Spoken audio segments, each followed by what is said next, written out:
नमस्कार दोस्तों, स्वागत है आपका आज के हमारे इस वीडियो में। दोस्तों आज हम देख रहे हैं कि दो बिंदु आवेशों के निकाय की स्थितिज ऊर्जा। तो दोस्तों देखिए, हम मानते हैं कि हमारे पास एक बिंदु ए है तथा दूसरा बिंदु हमारे पास बच्चों बी है। एक बिंदु ए है हमारे पास, एक बिंदु बी है।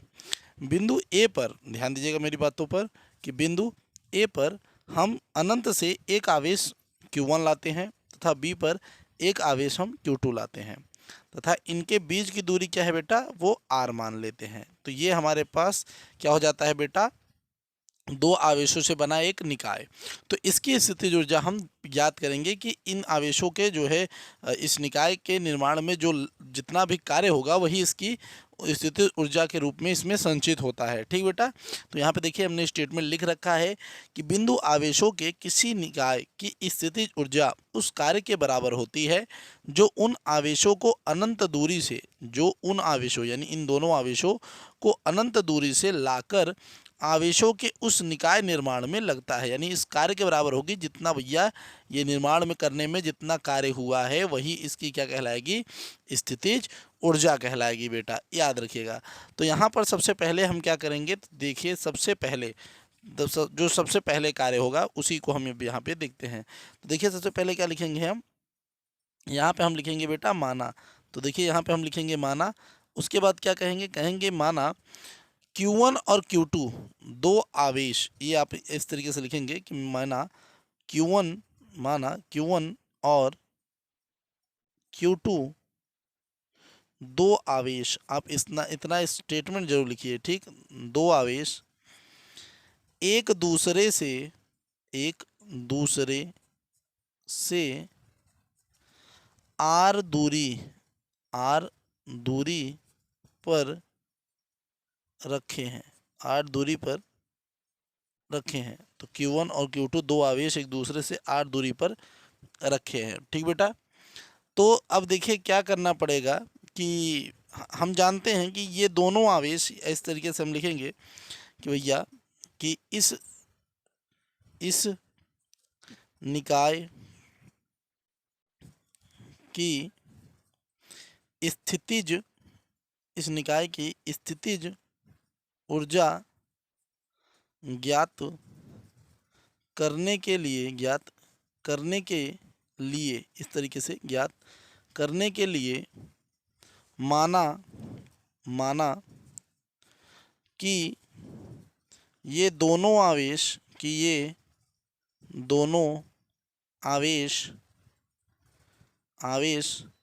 प्रारंभ में, यानी शुरू में, प्रारंभ में अनंत दूरी पर थे। कहाँ थे बेटा, अनंत दूरी पर थे। तो ऐसा हमने माना कि कहाँ थे, अनंत दूरी पर थे। ठीक। तब उस स्थिति में क्या कहेंगे हम, देखिए तब Q1 को ए तक, कहाँ तक बेटा, ए तक लाने में, ए तक लाने में किया गया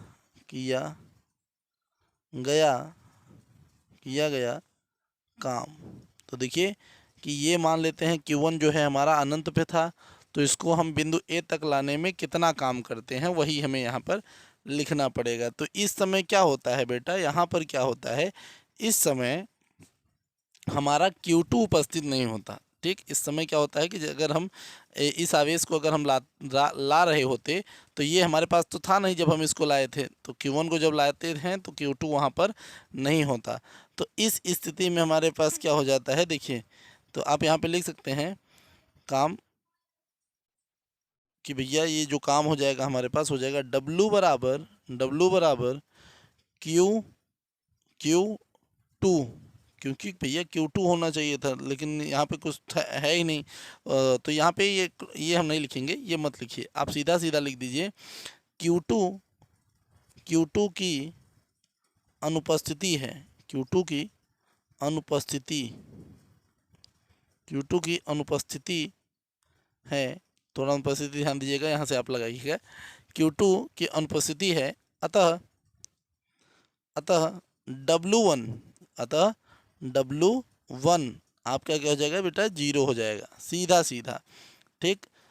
समझिए क्यों ऐसा हुआ, क्योंकि देखिए जब हम इसको, जब यहाँ से देखिए अनंत से जब हम इस Q1 को यहाँ पे लाए तो यहाँ पर कुछ तो था ही नहीं, तो इसे किसी के विरुद्ध कार्य ही नहीं करना पड़ा, जिसके कारण यहाँ पर क्या हो गया बेटा, इस बिंदु पर इसका जो काम हो जाएगा वो कितना हो जाएगा, शून्य हो जाएगा। इसलिए W1 इज इक्वल टू शून्य, क्योंकि वहाँ पर Q2 की अनुपस्थिति नहीं थी, मतलब उपस्थिति नहीं थी। ठीक, आया बात समझ में। अब देखिए, अब इसके बाद आप लिख लेंगे क्या बेटा, कि अब आप लिखेंगे कि अब Q2 को बी तक लाने में किया गया कार्य, लाने में किया गया कार्य, किया गया कार्य। और इस समय देखिए आपका जो Q1 है, देखिए जब आपका ये लाया गया था यहाँ पर तो ये उस समय नहीं था, ये उस समय नहीं था, लेकिन अब ये आ चुका है यहाँ पर। और Q2 को जब हम यहाँ पे लाएंगे अनंत से, सबसे पहले क्या हुआ समझिएगा। जैसे मान लीजिए कि आपका Q1 है और ये आपका Q2 है, ठीक, ध्यान से समझिएगा। अभी अगर हम निकाय की संरचना कर रहे हैं तो यहाँ पर अभी कुछ नहीं है, अभी हम अनंत से Q1 को लाद के रख दिए, तो इसको तो कोई काम नहीं करना पड़ा क्योंकि यहाँ पे Q2 है ही नहीं। और अब क्या होता है कि जब हम Q2 को ला के यहाँ पे रखेंगे बेटा, तो यहाँ पे Q1 है, जिसके कारण इसको ये आने नहीं देता, कहता है भैया तुम कौन हो, तो यानी एक बल जो के विरुद्ध इसका कार्य होता है, वही हम यहाँ पर उसी को W2 से दर्शा रहे हैं। ठीक, तो यहाँ पर क्या होगा कि अब Q2 को बिंदु B तक लाने में किया गया कार्य, तो W2 बराबर यहाँ पर क्या होगा दोस्तों, Q2, क्योंकि आवेश है, जो आवेश है वो, ठीक, और B पर, ठीक, ये याद रखिएगा कि बिंदु B पर Q1 के कारण, Q1 के कारण विभव, तो Q1 के कारण क्या हो जाएगा बेटा, विभव हो जाएगा। ठीक, तो इसलिए यहाँ पे क्या हो जाएगा कि Q2 गुणते यहाँ पर Q1 के कारण विभव। तो देखिए फिर यहाँ पे W2 बराबर Q2 क्रॉस B1 पर Q1 के कारण विभव। और विभव का जो सूत्र होता है वहाँ पे V हम लगा देते हैं। फिलहाल यहाँ पे आपको V का जो है पूरा 1/4 पाई एप्सिलॉन नॉट, ये वाला सूत्र आपको यहाँ पे लिखना है। तो यहाँ पे आप लिखेंगे बेटा क्या, Q2 गुणते देखिए 1/4 पाई एप्सिलॉन नॉट, ठीक, और फिर आपका क्या हो जाएगा Q1/R। तो यहाँ पे हो जाएगा बेटा आपका Q1/R। अब ये Q2 का गुणा हम यहाँ पर कर देते हैं।